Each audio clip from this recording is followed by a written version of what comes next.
So thank you very much, everyone, for coming along to this evening's BMS talk. It's my pleasure to introduce our chair for this evening, David Harries. David has been County Fungus Recorder for Pembrokeshire since 2008. His main interest is in grassland fungi and the management and conservation of waxcap grasslands. More recently, he has become actively involved in the BMS DNA barcoding programme, which encourages and facilitates the use of barcoding by field groups across the UK. So thank you very much, David, and I'll hand over to you. Thank you, Sally, and good evening and a very warm welcome to this evening's BMS talk on the subject of DNA barcoding. Well, tonight we've got a double bill, presentations from two guests. The first talk will be given by Dr. Irina Druzhinina, a senior research leader in the Fungal Diversity and Systematics team at the Royal Botanic Gardens, Kew. Irina will tell us about using different barcode regions for unambiguous fungal identification. Then our second talk will be by Dr. Janke, chairman of the Hampshire Fungus Recording Group. Eric will tell us about experiences of DNA barcoding carried out by members of the UK field mycology community. Now, each presentation should take about 20 to 25 minutes and will be followed by an opportunity for questions. So please enter any questions you'd like put to the speakers in the chat window.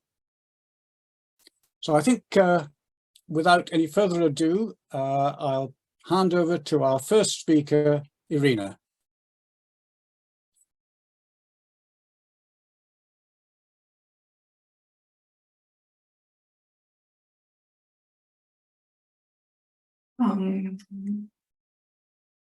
Good evening.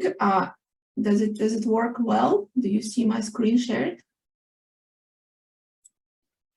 Yes, it's good. Thank you. Everything is fine. All right. Yes. Okay. Yeah. Good afternoon. Good evening.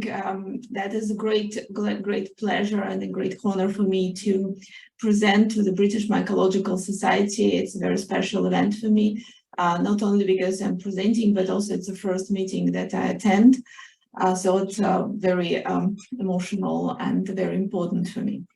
And indeed, today I will talk about the use of DNA barcoding for precise and accurate identification of fungi. And yes, okay, so this is their animation. And we can identify fungi, but by several ways. And the traditional approach is relying on phenotype-oriented features. So it's either morphological identification of macroscopic structures like fruiting bodies with some microscopic details, or also physiological parameters. And this way of identification relies on the cultivation and growth, and on analogous comparison of such subjective parameters as shape, colors, smell. So this identification includes a lot of subjective assessment and requires a lot of experience. The other way is to use DNA and apply sequence similarity and maybe phylogenetic reconstructions.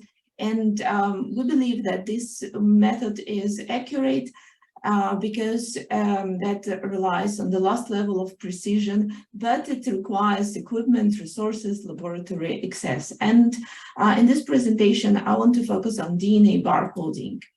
So as I mentioned, why do we look at the DNA? Because DNA, it's the last level of precision, but of course we need to know where to look at.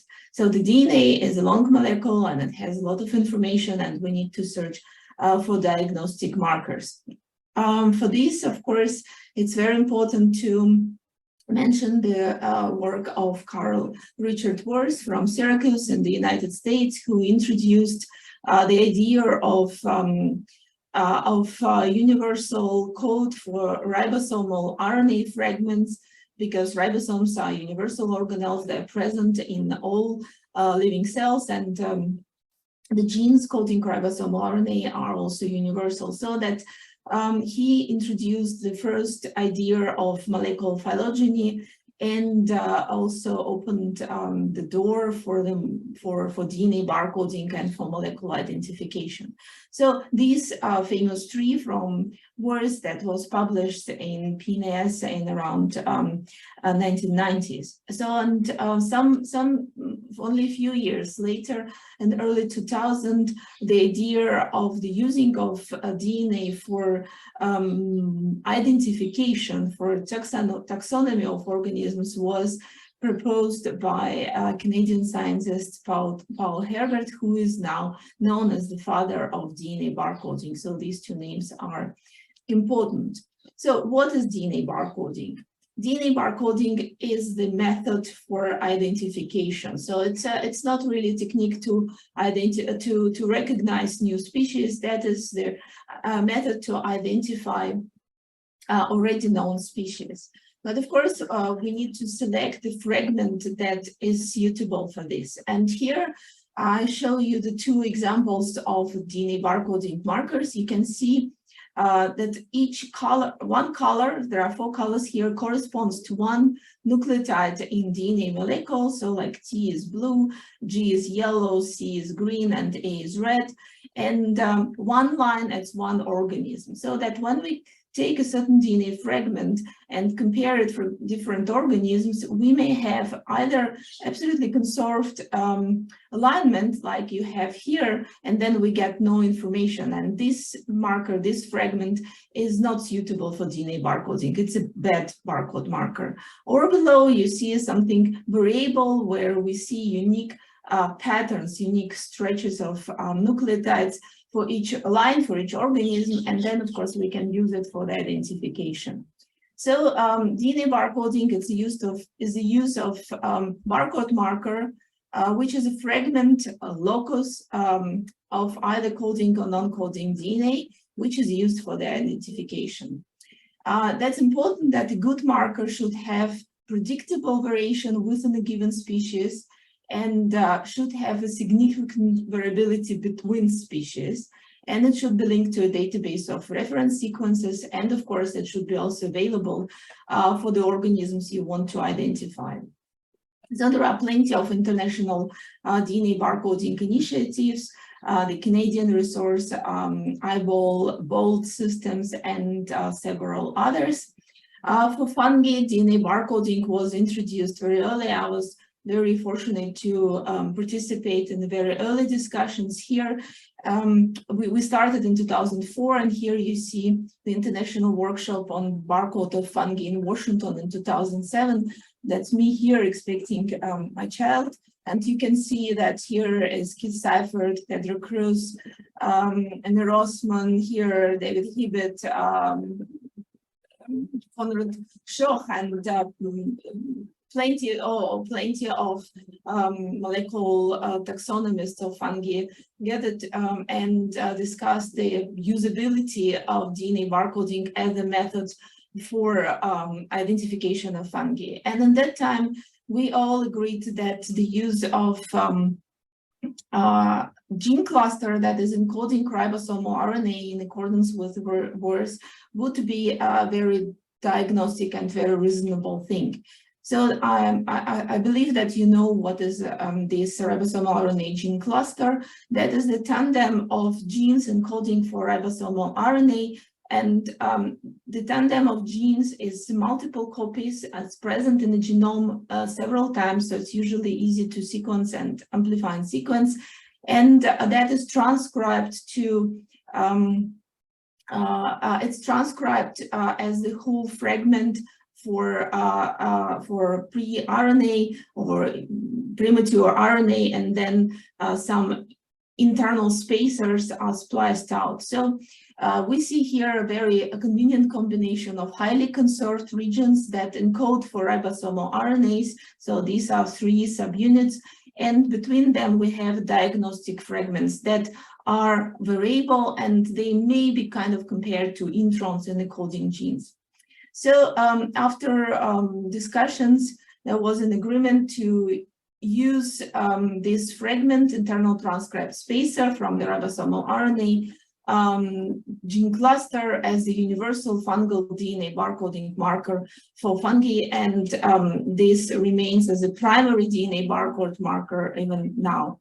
So now, after this introduction, I want to show you my model organism, my favorite fungus, that is the mold from the order Hypocrealis, Ascomycota. It's Trichoderma, that is in Chinese named like a mume, wood mold, what I think reflects its ecology and biology quite well.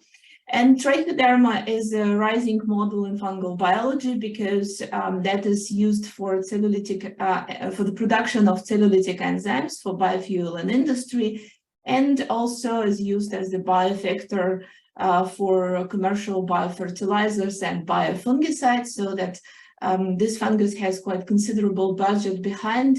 So that is, well, it's not that we studied it because of this, but this biology makes it suitable for numerous applications. Because the fungus is able to parasitize on other fungi, and it's called mycoparasitism. And if this other fungus is something what we don't want to be in rhizosphere, it's a plant pathogen, then we can use Trichoderma, here is a good fungus, as a biocontrol, as a organism that can defend plants.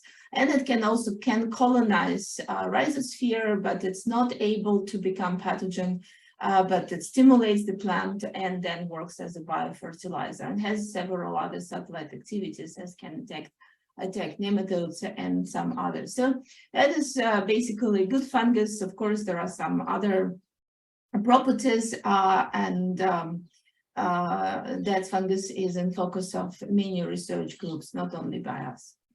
Now I come back to this cartoon that is very personal for me, because I was exactly at this situation when I started to work on Trichoderma in 2002, when we had not more than 40 species, and my boss, Christian Kubicek, used to print ITS sequences, look at them, and literally read them and say, oh, look, CCTTT, oh, that's Trichoderma hamatum. He learned them by heart. And I was really like impressed by this and thought, all right, I cannot memorize this, I have to program this.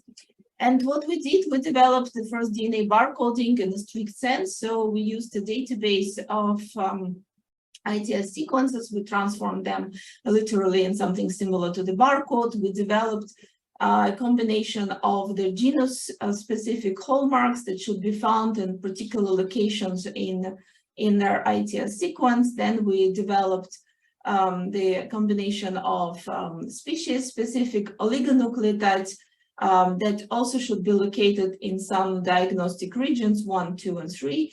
And only after this all diagnostic regions were found and the regions where they should be found, the species could be identified. So that was a really nice and reliable way. So there was no uncertainty here. So you load the sequence and you get the answer after one click.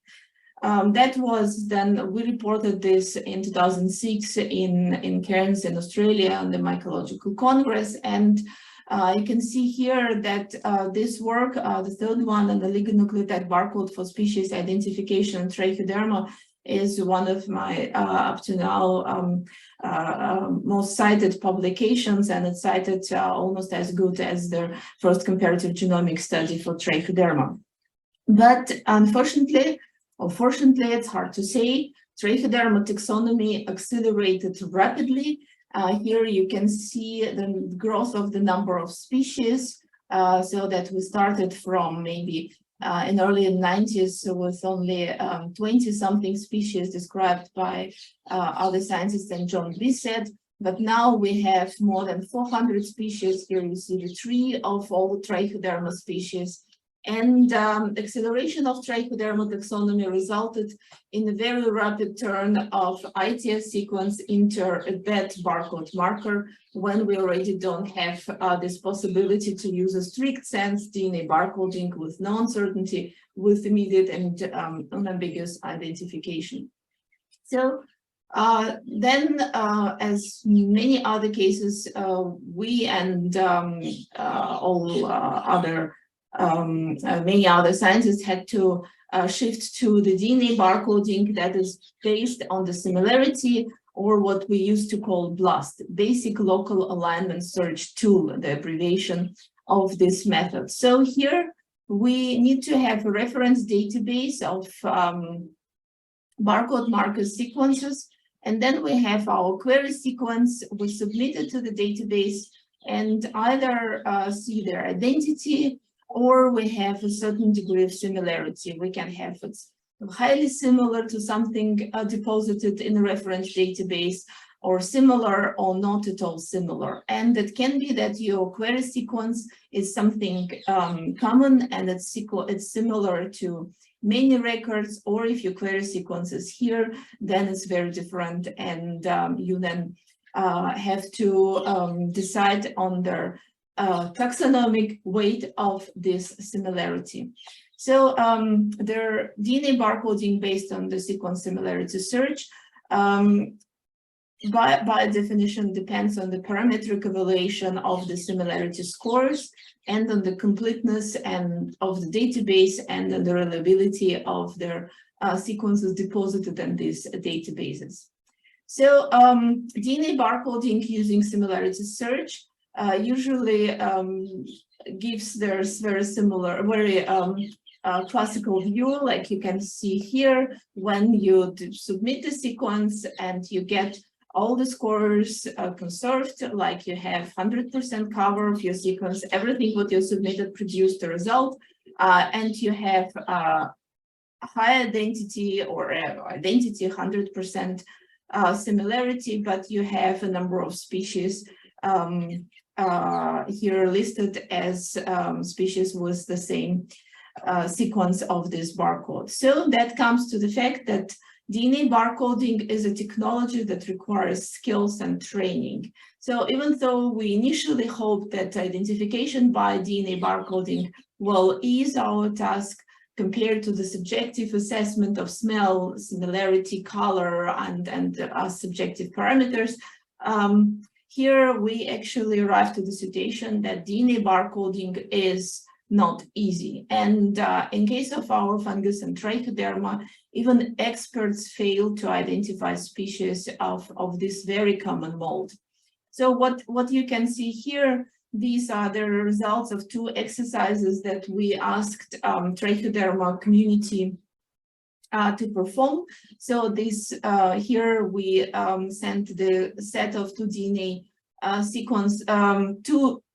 sequence strains to Trichoderma researchers and asked to identify. And here you see that we had really taxonomists, experienced people, and beginners, and the outcome was really disappointing. We had like nearly 50% of incorrect identifications. And then we tested the identity of 42 whole genome sequence Trichoderma strains and also found that more than 1/3 of them were incorrectly identified. So that DNA barcoding is not an easy task. So if ITS does not work, we need to do something else, and we need to work with some other markers, not only ITS, but some other markers. But how to evaluate these other markers? The golden standard for us is the use of genealogical concordance phylogenetic species recognition concept produced by John Taylor that practically says that the species should be confirmed by concordant phylogenies of at least 2 or ideally 3 unlinked loci here. But when we come to the detail, then we see further complications, because phylogenetic trees do not always give this beautiful structure and topology, as you can see in the ideal diagram here. But you get a number of highly statistically supported clades, and they need to decide which of these ancestral nodes, hypothetical taxonomic units, is the border of your species. In this case, we have Trichoderma atroviridae type. There are 2 type sequences of related species, here and here, and the red ones are the strains that we want to identify. And we have two genes, a translation elongation factor, RPB2, RNA polymerase, subunit B2, and we see different topologies, and we need to decide where is the border of the species, how to deal with this. So for Trichoderma, of course, many loci have been sequenced, but in fact, we looked at the totality of Trichoderma species and names and 3 different databases, Index Fungorum, NCBI, Mycobank, and collected all DNA barcoding sequences and found that only 3 of them are more or less suitable for the identification purpose. These are these 3 that I already mentioned. Then we looked at their similarities. So here, that is their similarity mapped for different species against each other. And where you see the red spots, it means that we have very high similarity, no polymorphism, so we hardly can distinguish species.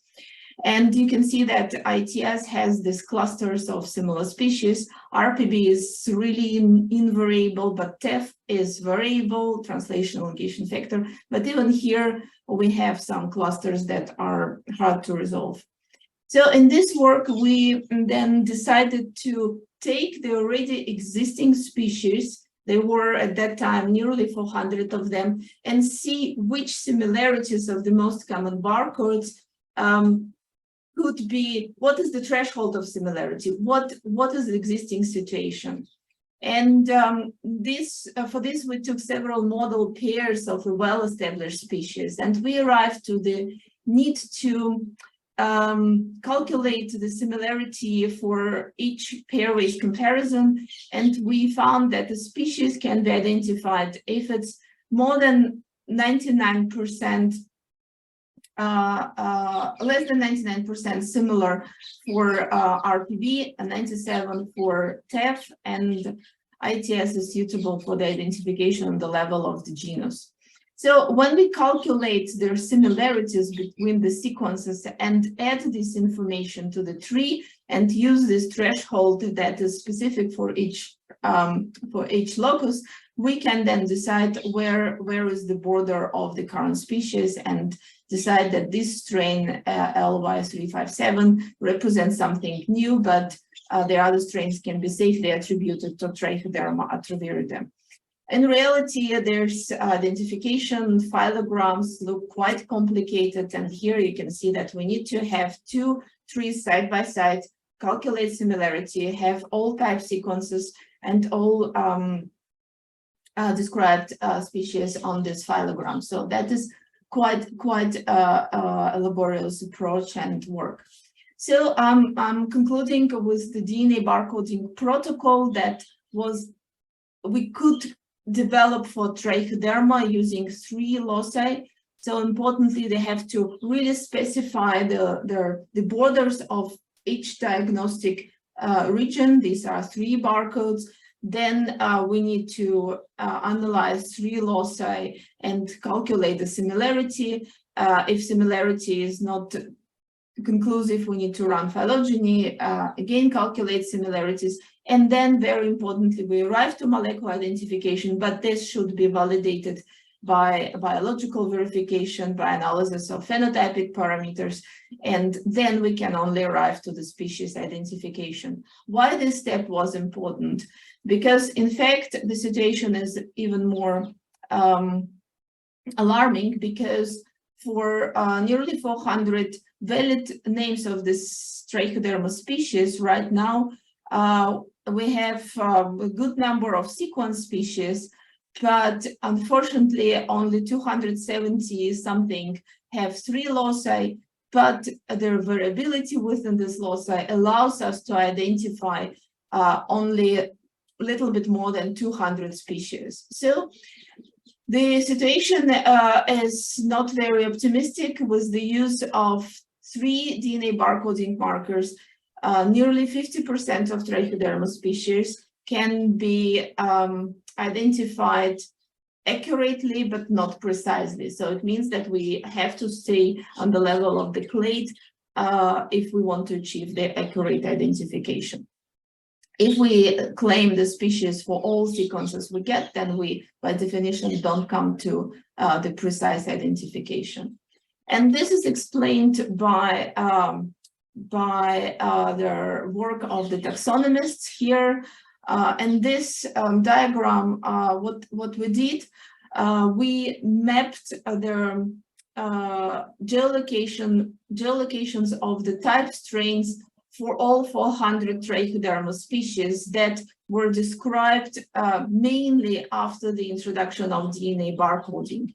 And what you can see here, you see that the new species were described not because the equatorial Africa was studied or the Amazonian trichodermas were investigated or Trichoderma in the larger part of Eurasia was studied, but in fact, these new species were recognized within the same data set that people used to sample in Central Europe, in North America, and in China. So in reality, we used the DNA tools and DNA phylogeny to come from very unclear and uncertain morphological species to a number of highly discrete, very tiny taxons that are really difficult to identify. And if we have a next discussion, I would love to talk about the species concepts that can result in the reliable taxonomic units that can be easily identified. But right now I'm finishing with the message that at least while working with fungi with applied value, that's very frequent situation when taxonomy users, that means that people that are screening for microorganisms for certain applications, they find the identification very difficult, and then they actually turn to taxonomy providers by naming more and more species that cannot be identified because the other species were described in the similar way. So that I think it was very important to share our responsibility and respect the society, and I describe species with high accuracy and reliable identification tools for this. With this, I want to thank, of course, Trichoderma that gives us such a wonderful example of complexity and fungi. Christian Kubicek, with whom we're now celebrating in this picture, 2004, the end of a really emotional fight on their species concept and Trichoderma hartzianum. And thank Tsai, who dedicated his second PhD thesis to the conundrum of Trichoderma taxonomy in my Austrian lab, and with whom we worked on this molecular protocol for DNA barcoding. And I thank you for your attention and looking forward to get your questions.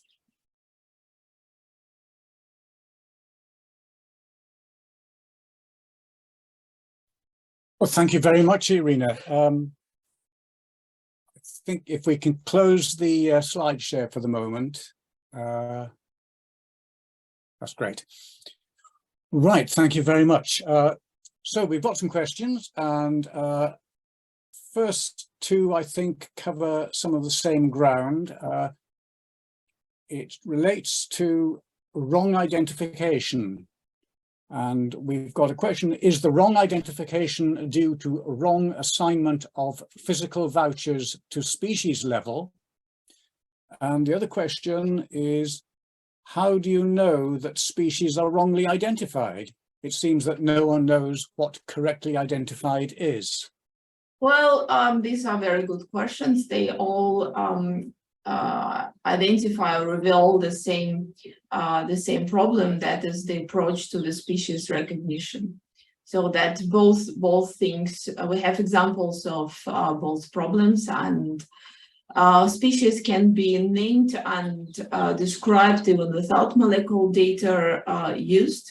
Then the attribution of the sequences to voucher isolates is very difficult. Of course, the species can be wrongly labeled, so that all the diversity, we know the diversity of cases when that served for the problem. Okay, thank you. Next question relates to the ITS region, and its ITS region is a universal marker. At the same time, it has variations, so they differ from each other, and at the same time, it is a conserved region. So how can you explain these 3 points? Well, ITS, first of all, I'm an ITS person, and I encourage everybody to sequence ITS because that is the only marker that is meaningful for microbiome studies, for next generation sequencing, DNA barcoding, and so on. ITS has a very convenient combination of highly diagnostic and conserved regions that corresponds to functionality of this ribosomal RNA. And the fact that it is not sufficiently variable for currently recognized species is, of course, again, brings us back to the concept of the species used. But ITS recognizes the groups of species, the genera, the clades in the majority of fungal groups in a very reliable way. Okay, thank you. Next question. Is Trichoderma special or typical for genera? Will the situation be the same in agarics like Cortinarius? Yeah, well, I think that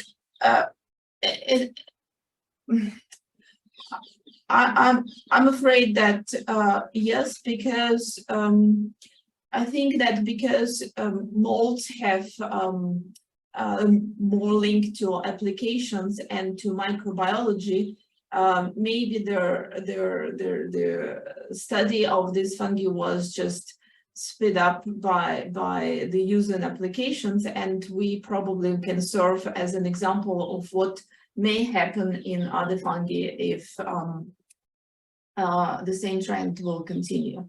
At least the similar situation is now observed in Aspergillus, where we see the inflation of the species taxonomic units of taxa in a general and an overall in the genus within the genus. We see a similar trend in Fusarium, when Fusarium is now probably already divided in several genera. So that is a general trend. And yeah, well, I believe that in macro fungi that may also be the case. At least for us, that was 7 to 8 years between the introduction of DNA barcoding to the stage when ITS became dead, unresolving, and after 7, 8 years after we already cannot use the 3 markers, we again come to the same situation. Right, thank you. And next question is, will it be the same for lichenized fungi?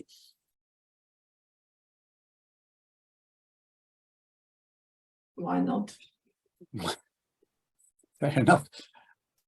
And now, for non-mycologists, there is some sort of confusion between barcoding and phylogeny. How can we explain the difference for this community? Well, phylogeny, that is the method that's used for DNA barcoding. You can achieve DNA barcoding result without phylogeny. But in some cases where you don't have the diagnostic small short stretches of DNA, you need to rely on similarity. Then you can work with the similarity. But in some cases, the similarity is not sufficiently conclusive, and you try to reconstruct evolutionary history, what is phylogeny. And if evolutionary history is concordant with the idea of the evolutionary concept of a species, then you can arrive or come to the conclusion. So phylogeny is one of the techniques used for DNA barcoding. Right. So next question, what does the future hold for DNA barcoding and associated DNA analysis in situations where ITS region analysis does not give a species identification, and yet records of multi-loci phylogenetic analysis do not exist. For example, in Mycena section Calodontes, where multiple cryptospecies are thrown up as a result of ITS region analysis. Well, my hope and belief and an idea is an integrated pragmatic approach to this.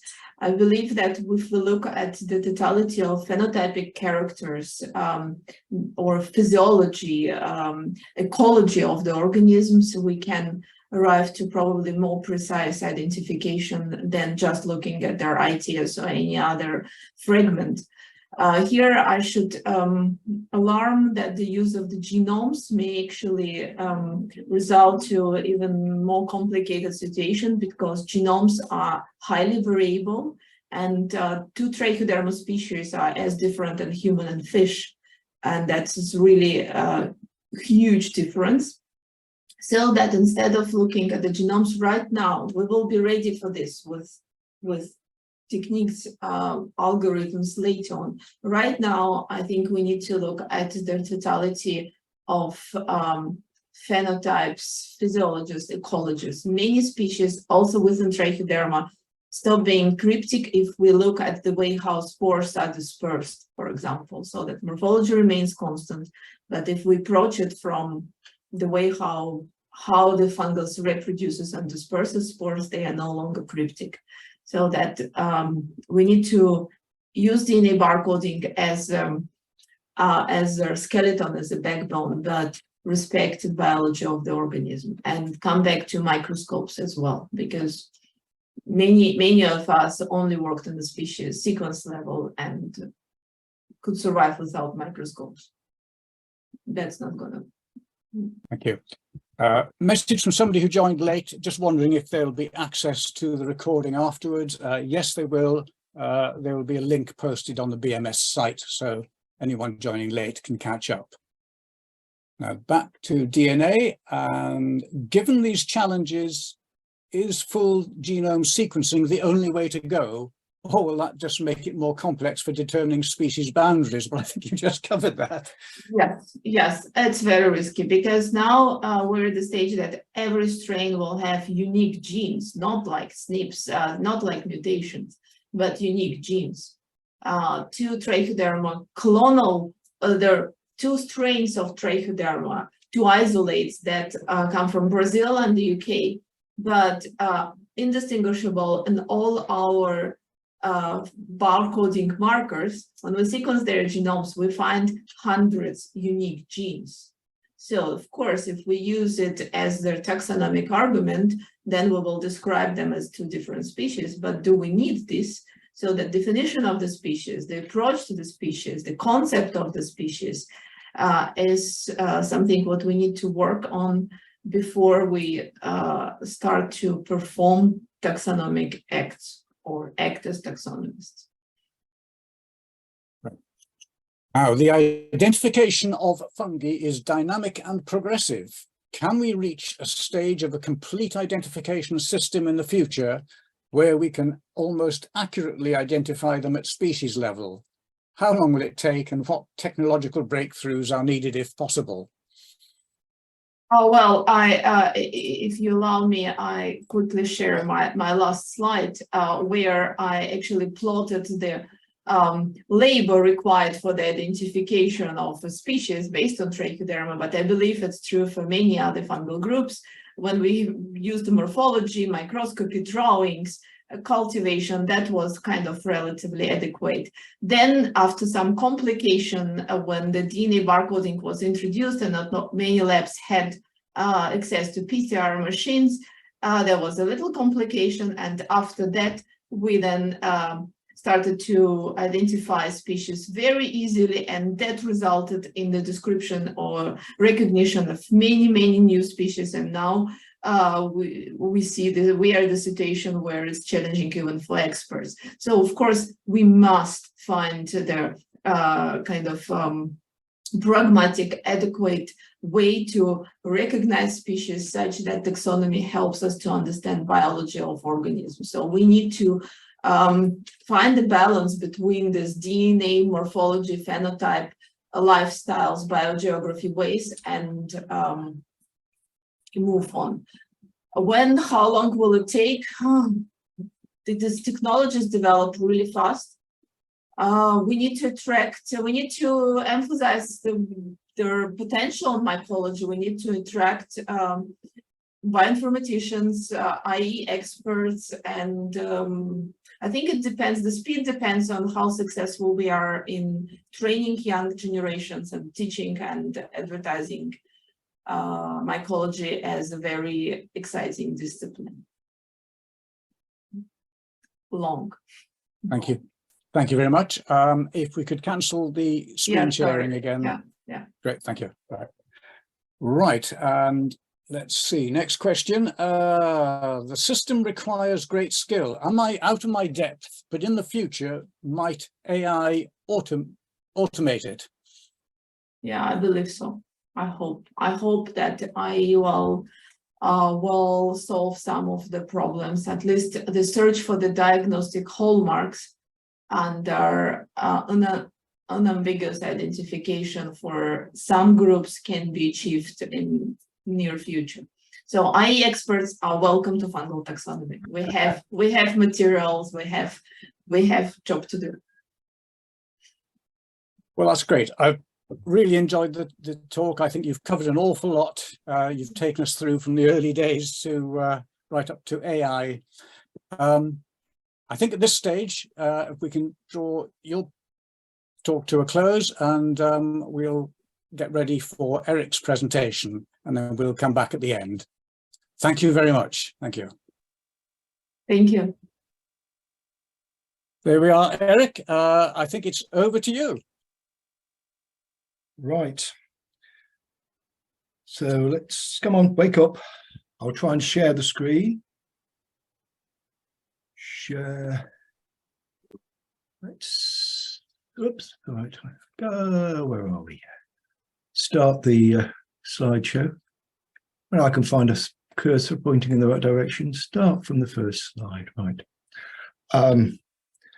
Well, hello, everyone. I hope you've had lots of chance to be enlightened.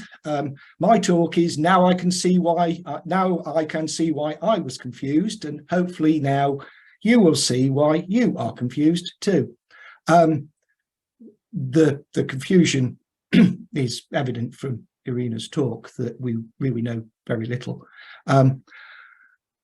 And that was just Trichoderma. I'm going to talk about the rest of the macroscopic kingdom, but let's get on with field mycology for a bit. So before I start, just very brief, who me? I've got a physical science background, BSc in chemical physics, DPhil in solid state physics. I spent 30 years in the computer industry, including 16 years working on speech recognition, which is an AI technology, and let's not forget. I've had a growing interest in field mycology over the last 30 years. I'm currently chair of the Hampshire Fungus Recording Group, as David said. I was introduced to barcoding in late 2019 by Brian Douglas, so I'm just about reaching PhD status at this point in terms of experience. And I lack any formal biological qualification whatsoever, not even a first aid certificate, which explains my approach to what's going on and probably all of the mistakes that will have you professional biologists cringing for the rest of the talk. So what I hope to cover is traditional field mycology. I've called it naive field mycology because that's probably what it was. How we're adding DNA barcoding into the process, what I've learned along the way, and hopefully will share with you. I'm going to touch on some of the groups. I bring in some, most of the examples will be from stuff I've been doing with our group and with other people, but I hope to get some input from other groups and a general comment about things that might help. I think several of those have already been touched on by Irina. The slide there has a phylogenetic tree of Inocybe, which is one of those expanding genera, and Langer and Hora, for anybody who's of a certain age will remember that was the first field mycology book. Contained about 300 species, and it's gone downhill since then. And the DNA piece of DNA kit I'm using on the left-hand side. Before we get some idea of the present, talking about field mycology, the idea of the expert. These illustrations were about 4 of 100 sent from Yorkshire by a gentleman called CHB Wood, and the extra D is intentional, to George Massey at Kew in 1888 for him to identify. They're all nice watercolour drawings, paintings, and he returned a list of the fungi he could identify, at least to genus level. Now that's proper mycology. When you can do it. Nathan Smith was involved in this, and he did the historical research. For anybody who's interested, contact Nathan or I for details of the report that was produced. It's fascinating. It certainly fascinated me. So traditional field mycology, what happens? Well, at least, I mean, a general point about a lot of fungus groups is, and even the beginning of the BMS, was it's a group of people who went out into the environment to see what they could find. What they were looking for, of course, was sporocarps. We're not talking about looking for environmental samples or bits of mycelium or molds. We're looking about big fleshy sporocarps, mostly basidiomycetes, but also what they call psizes, the cut fungi, the ascocarps. So here you have a group of field mycologists going out, looking at stuff, taking photographs, collecting samples to take away, and trying to work out what they can see. When they get them home or back to the lab, they will start staring at the micro and macro morphological properties. And this, as Irina's already mentioned, is probably what makes some of this more tractable. We have got these big fleshy sporocarps that are different between different species, different genera, and between different species of the same genera. There are cryptic species, but in general, there is some difference there. So once you've collected all the micro and morphological characteristics, you can compare them with the literature, and that's the problem, with whatever keys happen to be available. Traditionally, there are these dichotomous keys. This one's from Funga Nordica. For anybody who is one of the better and more comprehensive books for the basidiomycetes, at least the agaricus type basidiomycetes. That covers a few other things, but agaricales. But mostly that it's a great thick tome or 2 tomes, currently out of print. Down there is an online key. I think it's one I produced for corticioid fungi. It's got 300 species, so you can actually, it's a synoptic key, very quick to search, much easier to search than the dichotomous keys above. And then there's the wheels that were produced by the fungi that were published in the Fungi of Temperate Europe by Thomas Lasso and Jens Petersen. But whatever key you're using, you can only use the keys that are available.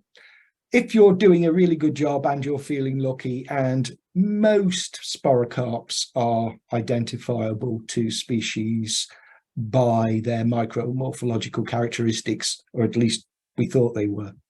So you'll give the species a species or possibly a genus name, usually species, and enter it into the infamous FRDBI, possibly with some level of confidence.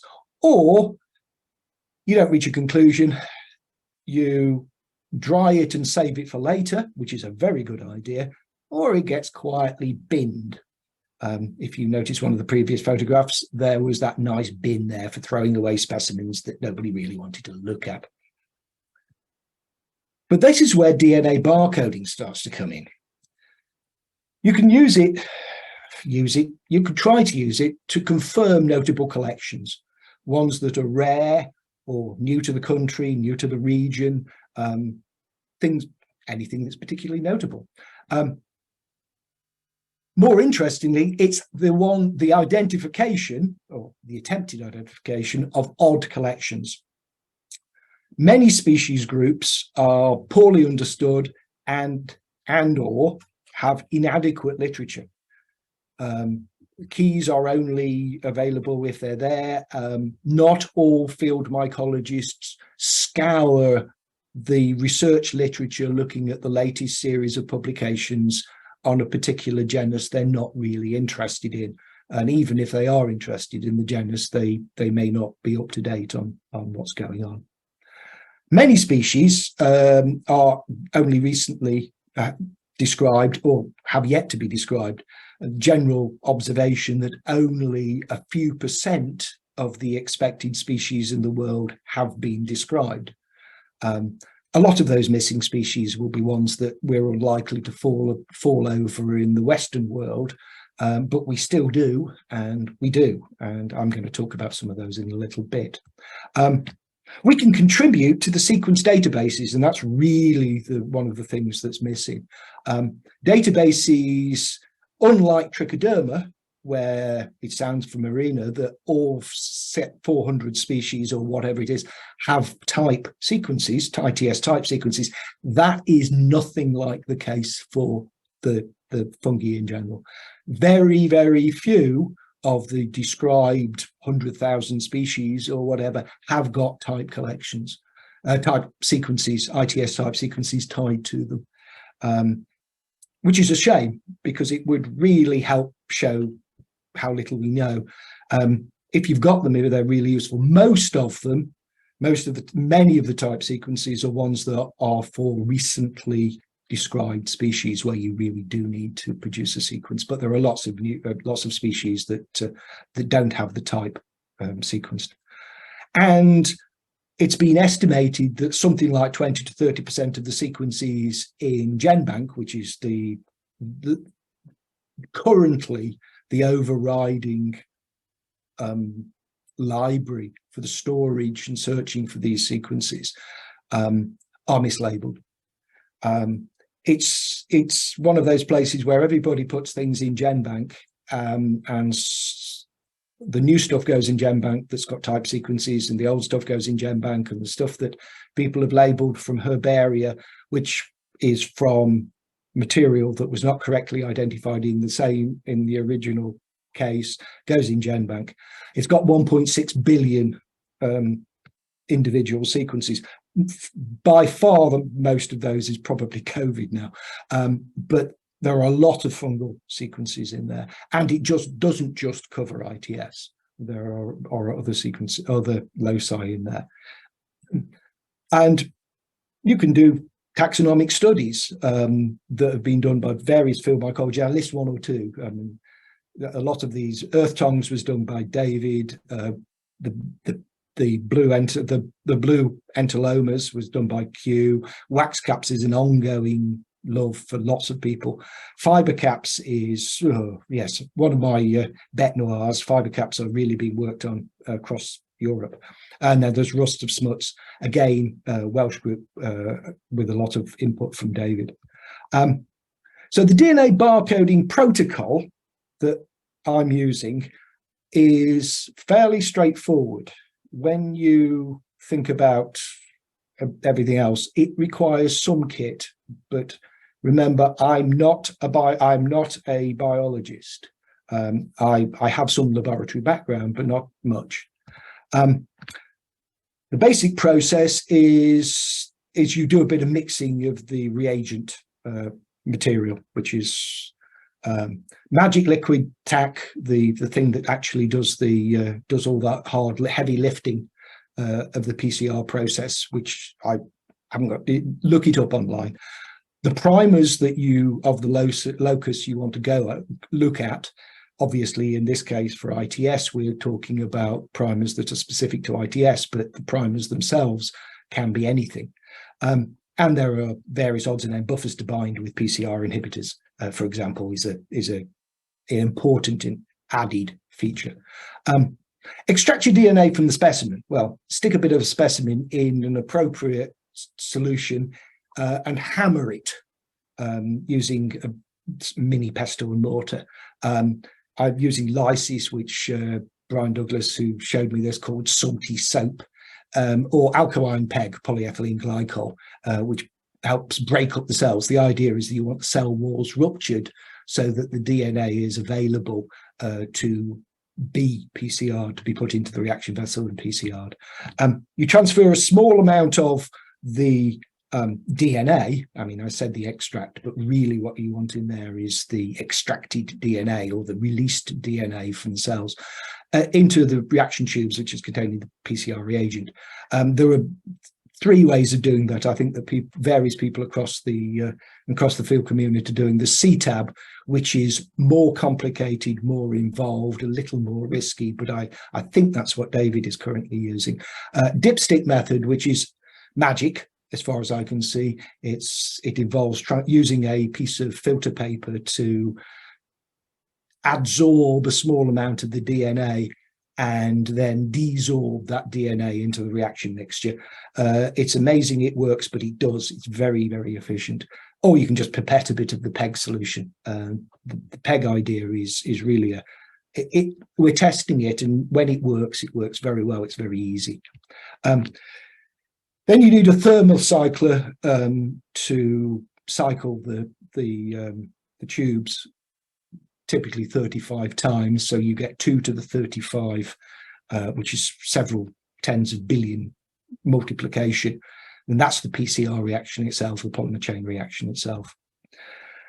You check the quality of the amplicon with some gel electrophoresis just to make sure you're not wasting your time when sending stuff off to a sequencing lab. So everything I've talked about here is done by somebody locally, a local group using fairly cheap equipment.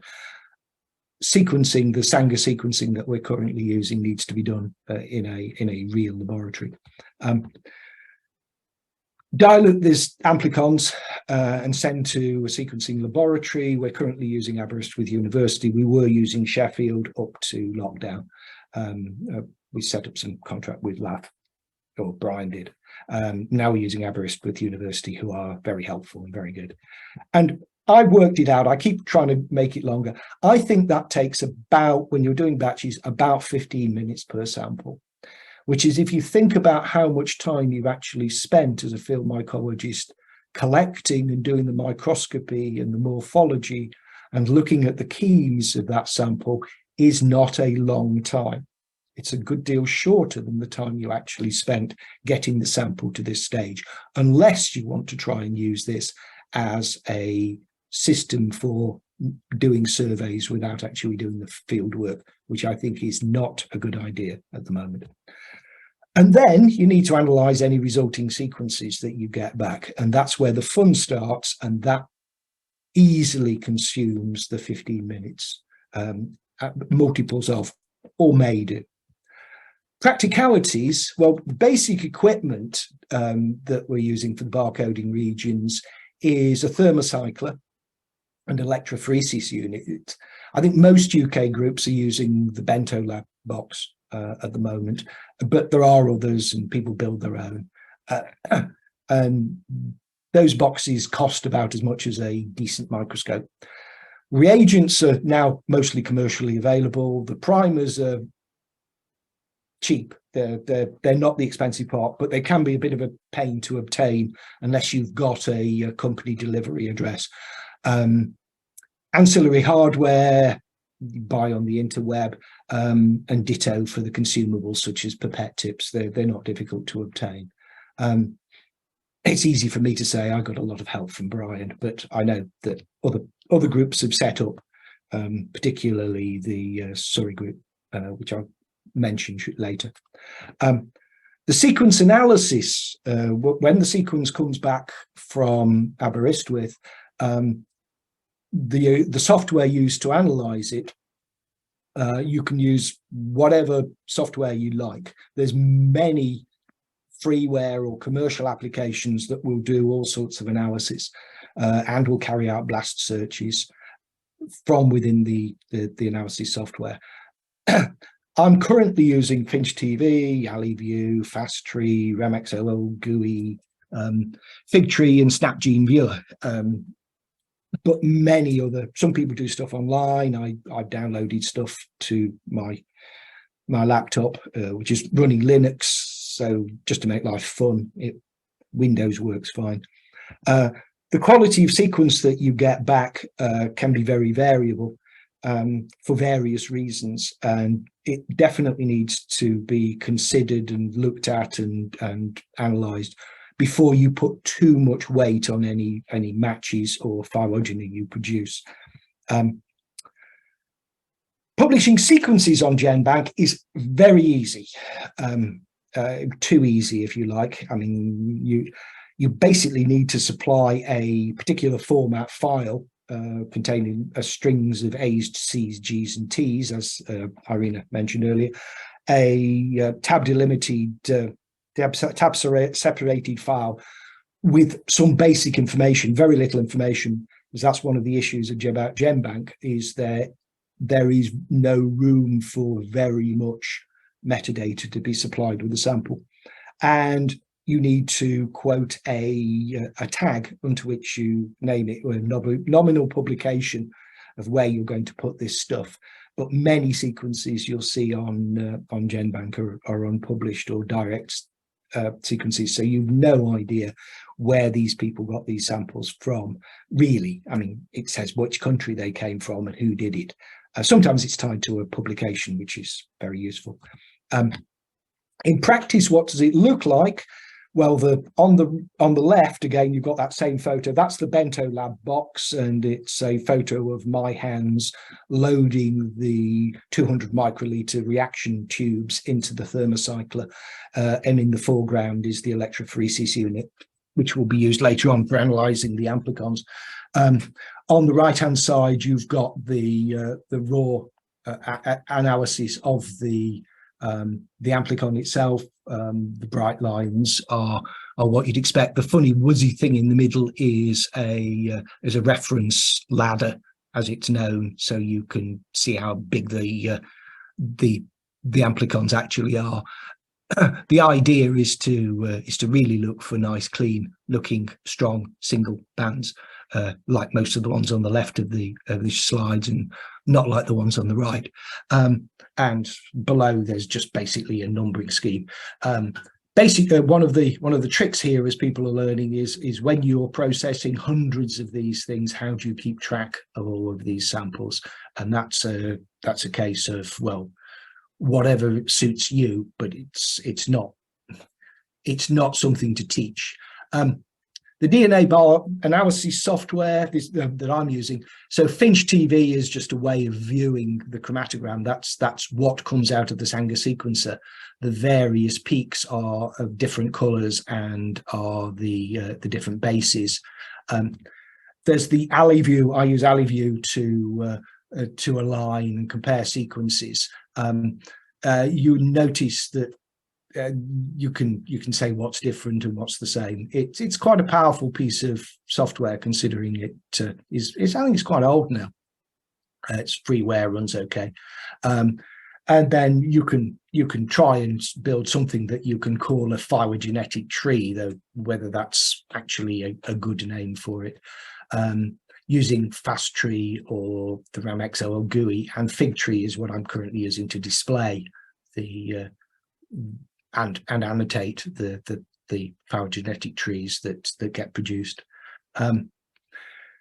Analyzing the sequence, blasting the sequence. I use two basic libraries. There's GenBank, I've already talked about, which is run by the National Institute of Health in the States. It's a massive database. It runs very quickly. It's very good, but it's not curated at all, as I've already said. It contains all sorts of barcodes of any particular region, including whole genomes. And there's Unite, which is Estonian, which is curated and only really contains ITS, and gives you a lot of available tools, but doesn't contain all the latest sequences that may be in publications. So if you do a blast output, if you blast your sequence against GenBank, let's say, the results can be anything from a perfect match to type to matches nothing in the database and odd points in between. I'll talk about those. The perfect match to type is the easy one. You've got something that is tagged as the type material from a publication, and you've got essentially 100% match, maybe one or two bases different seems to be the agreement. If it's more than a few bases different, it isn't a very good match. Those are just a few examples of things that have matched to type that are new to Britain, and there are many, many more. The list, I can't remember how long the list is. I think it's 60s and 70s by now that were new to Britain. It can match general agreement of what the thing is, but there are no type. There's no designated type sequence of that species in the database. A good example there is Gymnopas philosophes, which is probably something else, or known as something else in this country, but we haven't got the type from it. And there are a few, most collections, many sequences end up in that batch. Then you get match to sequencing, a match to a named sequence, but the name is not unique within the sequence database. Athelia bombacina is my favorite example, an early one I came across. I call them Spartacus clades because everything wants to be called Athelia bombacina. Which one is the Athelia bombacina? I don't know, because none of them are type. It can match numerous sequences which have got different names. This is a good case. It may be due to incorrect labeling,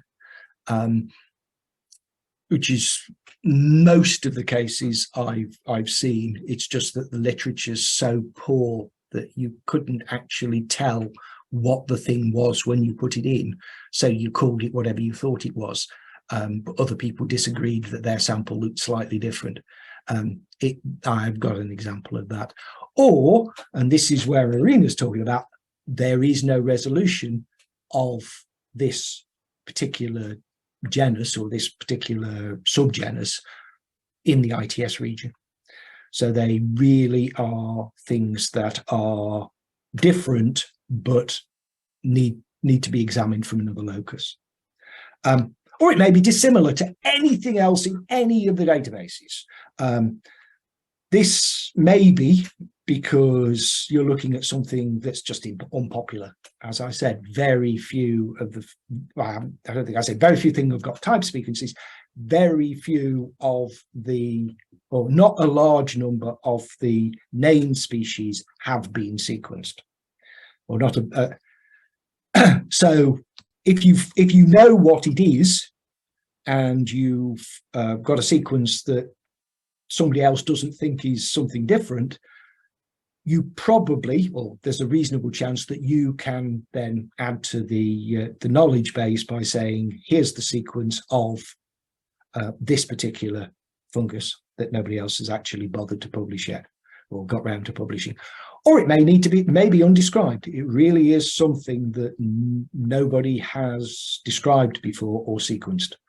It's a bit difficult to know for certain that you've got some of those, but I've got several things that I call Donalds after Donald Rumsfeld, i.e. known unknowns, things that I really don't know what they are. They need to be properly described.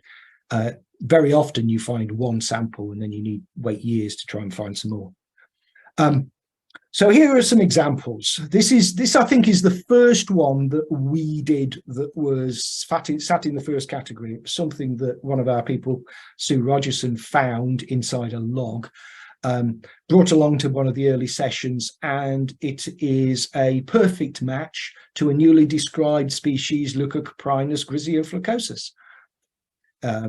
Nice and easy. That one's good. It fits. There was an article in Field Mycology in 2020 from Sue and Alec Henrique describing the find, and you see it sits quite nicely alongside the type species. I could produce lots of phylogenetic trees that look like that and have. Then I've got an example of something that is almost certainly Gymnopus obscuroides, because in Gymnopus obscuroides is a wrongly named species. It's actually Gymnopus velocipes, which is a well-known American species. I've collected it twice from Hampshire, Isle of Wight and Hampshire. It was being collected by Penny Collington in Buckinghamshire, and I think at Allen Houghton, somewhere in the same neck of the woods. But it all matches the Gymnopus velocipes sequences from America. So there's an import into the UK, very definitely common species. And the Gymnopus obscuroides sample that's called Gymnopus obscuroides in purple at the top of the slide comes from Brazil. So that's probably a different species altogether. But how would I know?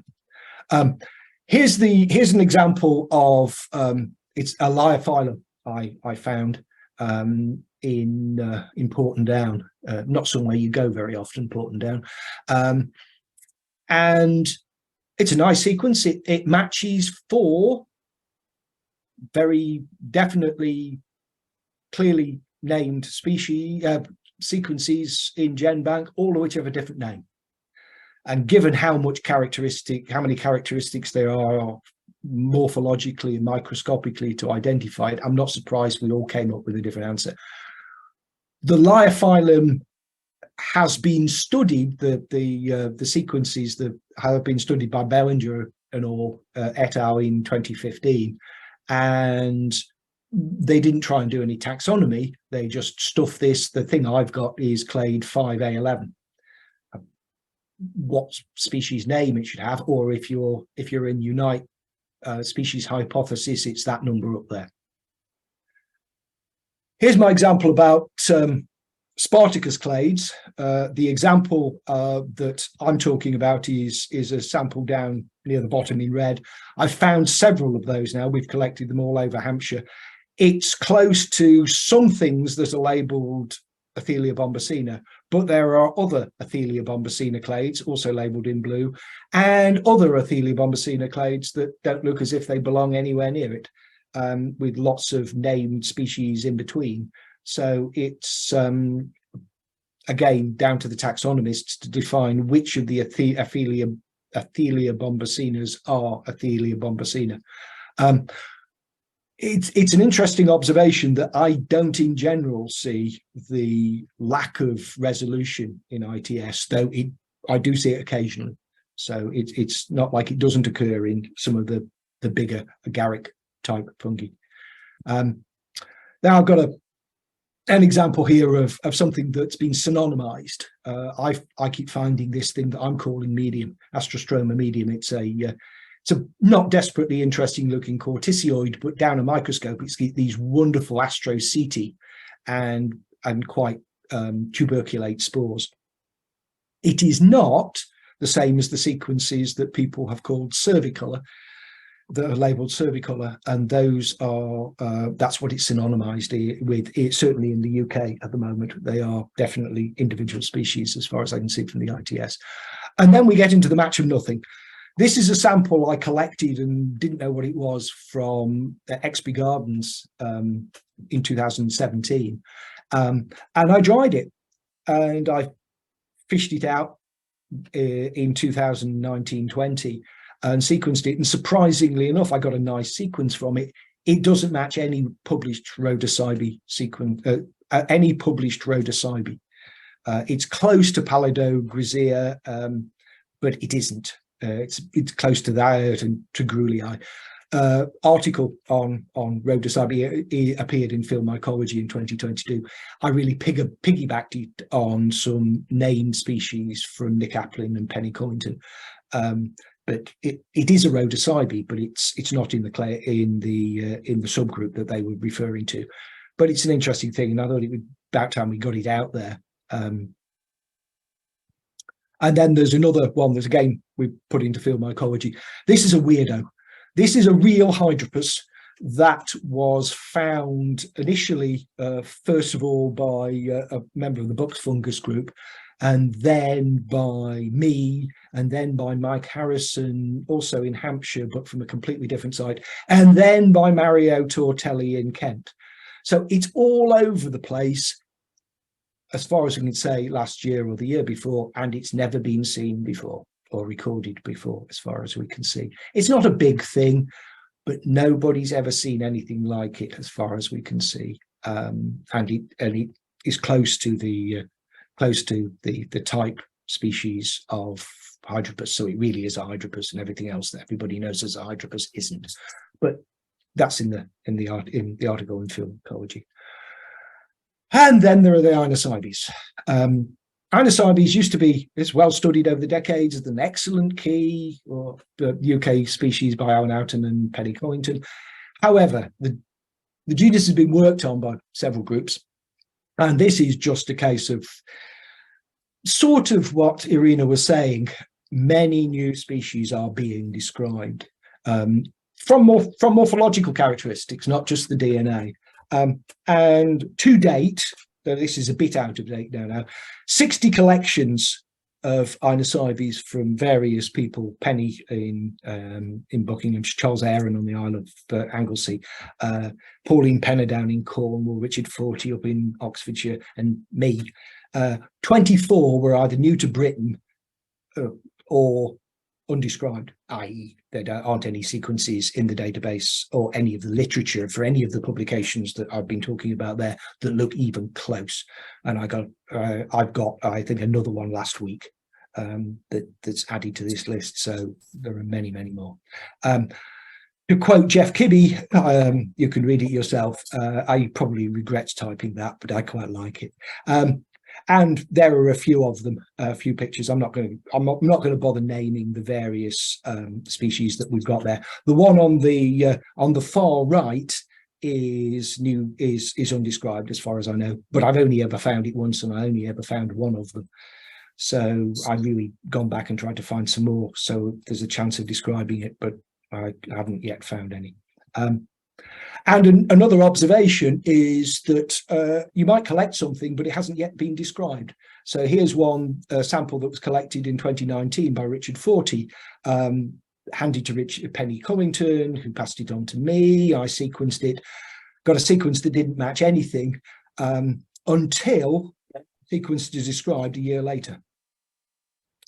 Our involvement initiated in November 2019 by Brian Douglas. We're running out of time, so I'll get through it. Right, lots of stuff. Let's get on. We're running out of time. I need to talk to other people. So we've talked about David Harris from the Pembroke Fungus Recording Group. I think he's doing all sorts of great stuff. Nick Applin in Sussex Fungus Group, who's also started about the same time as us. Tony Leach has just started from Norfolk Fungus Group. Cloudy Solar is from Surrey Fungus Group's just started. Chris Knowles up in Scotland's been doing some work, and there are lots of collectors, and it's the collectors that really matter. Some work from Nick. I talked about the Rhodocybes, but he's also working on other species. Tony's got a new to Britain Tarzetta. Penny Collington's just keeps finding new stuff. Andy, as does Andy overall. Sequencing's been done by Nick and David.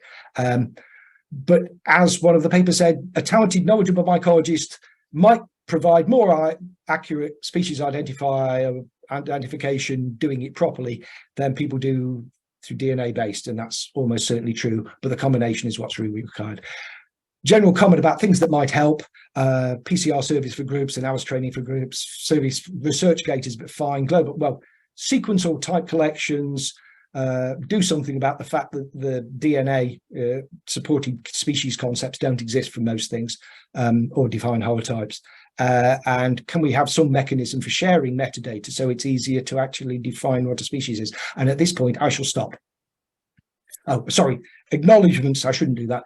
Brian Douglas, now a Bento, David Harris, and SB Fairbairn and BMS for funding a lot of the work.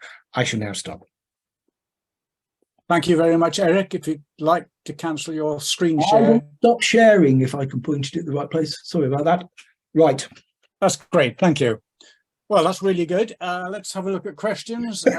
One came in early on, and that was, why not just send a sample to AlvaLab? Fine. Why not? It's just, I've done 650 samples, and how much does it cost? Exactly. I think that's a very good point. AlvaLab is a good service, and many people in the UK do use it, but it's relatively expensive compared with the costs for us, provided we're happy to do a lot of the legwork. Well, that's the reason. I mean, Yeah. If I was doing it professionally, I think I'd probably charge as much as they did, and they've got to make a profit. They've got people to pay. So Yes. yeah, I'm not criticising AlvaLab. And another reason is, I think, something that Derek said was export problems shipping biological samples outside the EU. Yeah. Now, Okay. Point raised here, with ever-growing emphasis on DNA for essential identification, see the latest mycological publications, along with equipment not accessible to the vast majority, how relevant is the term field mycology? that's a very good question. And how long have I got? The field part of the field mycology is what makes any of this sensible. So you have to have done the field mycology to make this worthwhile, in my humble opinion. If you're actually trying to do this just in the lab, you're going to miss the point. So you do the field mycology first. And if it's only the things that you have difficulty with, is the equipment available to the wider public? Well, it could be. And that's something that I mentioned in my last slide, but discovered I was running out of time. It would be really helpful if there was a PCR service along the lines of AlvaLab that was cheaper and easier to use. The equipment is not, the equipment is not any more expensive than an expensive microscope. So for a group, it's not a wild expense. The issue is finding somebody who's prepared to put in the effort to learn how to do it. This is not stuff that requires a PhD in biochemistry to do. It's something that can be picked up by anybody who's doing a lot of sample preparation for microscopy. Can do all of this stuff. They need to be shown how to do it. It's not complicated. What they need to do is to dedicate the time to do it. Cloudy Solar is somebody who came and sat with me about 3 times and is now doing it here for Surrey. Ideas of what the costing is shareable. It's not cheap, but it's not ridiculously expensive. And the sequencing at the moment is being funded by the BMS, which is very useful, because it's actually the sequencing that would cost serious money per sample, and as does AlvaLab. So we're actually only paying for the equipment, and the time is free because we're field mycologists. That's not really a very good answer, but yes, please, more people. We need to get them on. Yeah, well, there's a good follow-up question here from someone else. I'm part of the Northwest Fungus Group and have been trying to access training in extraction and PCR workup of fungal samples with a view to purchasing a bento lab for group use. Who can I reach out to for hands-on training? You're in the Northwest Fungus Group. I could say the people in the Northwest Fungus Group that have been shown how to do it. That might be unfair. I think that would be a little unfair. They got caught. They got caught by COVID, and I got slightly ahead of the wave. So I surfed the wave with COVID. They got swamped by it, I think. They also had organizational problems about sharing equipment and stuff, which is also an issue. I'm sure you send an email. I mean, to us. I don't know who the best person to do, because the Northwest is the Northwest. It's not Hampshire, whereas Cloudy in Surrey could come to Hampshire. I'm quite happy to help, but I'm not coming up to the Northwest on a regular basis, and you probably don't want to come down to Hampshire. But there are probably more closer people who could help. I think maybe also an inquiry to the Field Mycology and Conservation Committee might be helpful, because as a BMS committee, they would oversee training needs, so it might be helpful. Okay, well, at this point, sadly, all good things must come to an end. Let me just check if I've missed any last messages. No, I think I want to say a very big thank you to our speakers tonight.